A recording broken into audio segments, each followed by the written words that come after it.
done, something can be done to water and it generates electricity. But look at, we are just a tiny little section of a very big country in a very big world.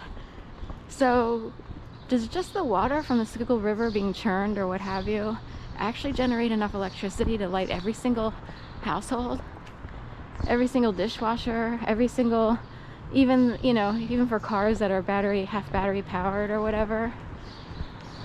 You know what I mean? Who actually can power what? You know what I mean? This, I can't get stuck on it because it's like someone ages ago, and they will say Ben Franklin with a kite and a key, but a kite and a key with lightning does not provide electricity for every single household. So what is it? What's the difference? Who among us? It's like a Bill Gates or a Stephen Jobs thing. Like, where did the knowledge come from? How did they know how to do what they did? What is it? Most of us, 99.9999% of us, just sort of take for granted that we plug stuff in the wall. This is how it works. Just go with it. We have to get our, you know, work done, our paper done, whatever.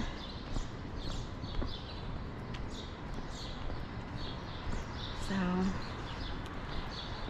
anyway, I know there are people in the business of electricity and they kind of know, but still, someone years ago had to be the ones, you know, like Thomas Edison.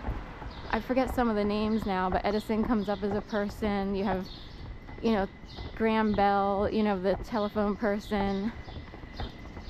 But somehow they were able to do this. So a little mystery here. And anyway, see what goes on in the news today. There's always something. So floods in Texas, more fires in California, houses exploding because people were playing with pyrotechnics in their garages, a warehouse exploding with fireworks all over the place. So in California there were 4: Yolo County, Simi Valley, Ventura County, Hayward, which is near San Francisco. Is that 4? Hold on. There's another one. So the warehouse, Hayward, Simi Valley, Ventura. I felt like there was one more. Anyway, I felt like there was 4, and then there was a house explosion in Leander, Texas, near Austin. So maybe that's it. I feel like there were 5, so I have to go back and check, but still 4 or 5, you know, give or take. Point is, in past years, I don't know if we had entire building or house explosions, plus the fire over here behind Rittenhouse, which I showed in the first video today. Full-on house explosions or a warehouse explosion. Usually there's like a firework mishap on scene and someone loses an eye, or there's some sort of weird incident. That's what I recall from the past. You know, novice or amateur fireworks people who think it seems easy. You just light the wick and run away from the scene. But if the wick doesn't light right away and then you're fidgeting and trying to figure out, or if you tested one and it seemed like it took 3 minutes for it to finally go, you think, okay, I have time to rearrange.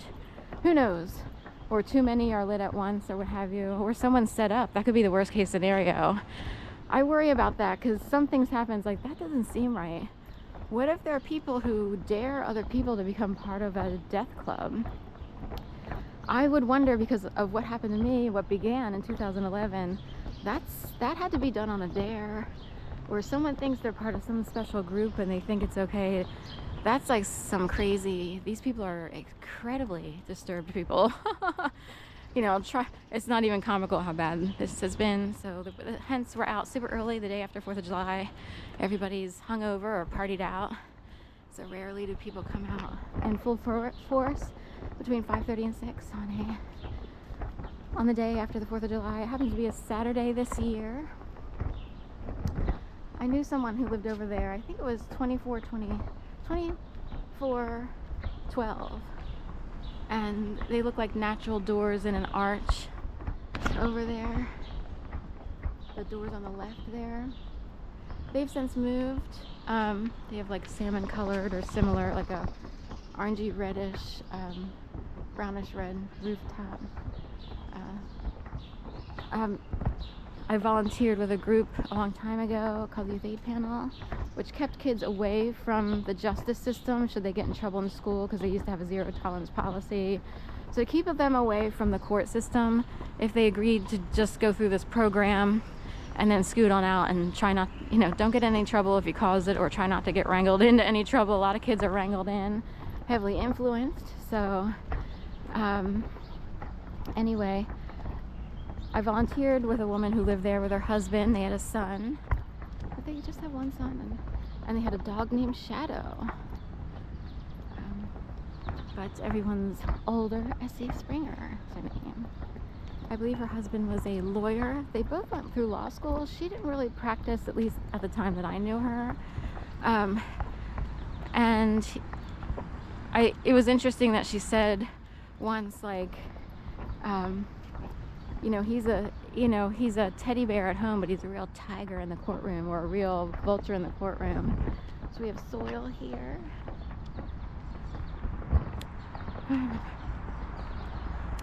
We have a garden over here.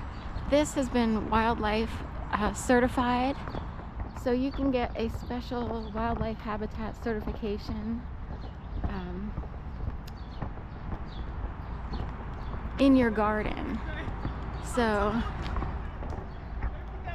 I don't know what the criteria is, but that happens to be certified for wildlife.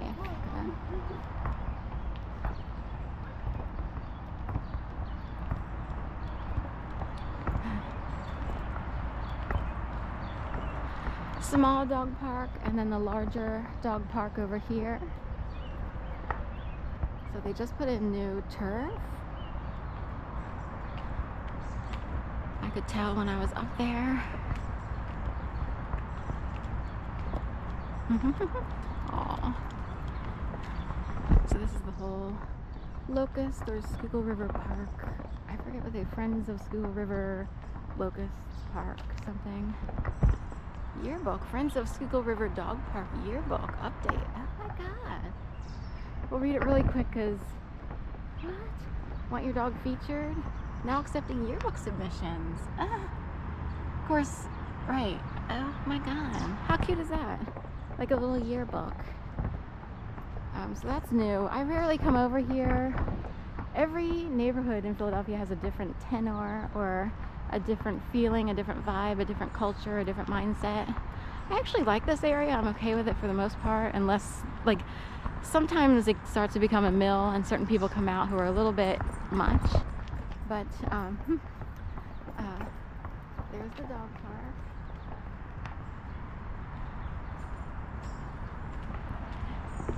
And anyway, I just don't happen to be over here. I used to take care of Judy Wicks's dogs. She used to have 2 beagles, Jojo and Jack.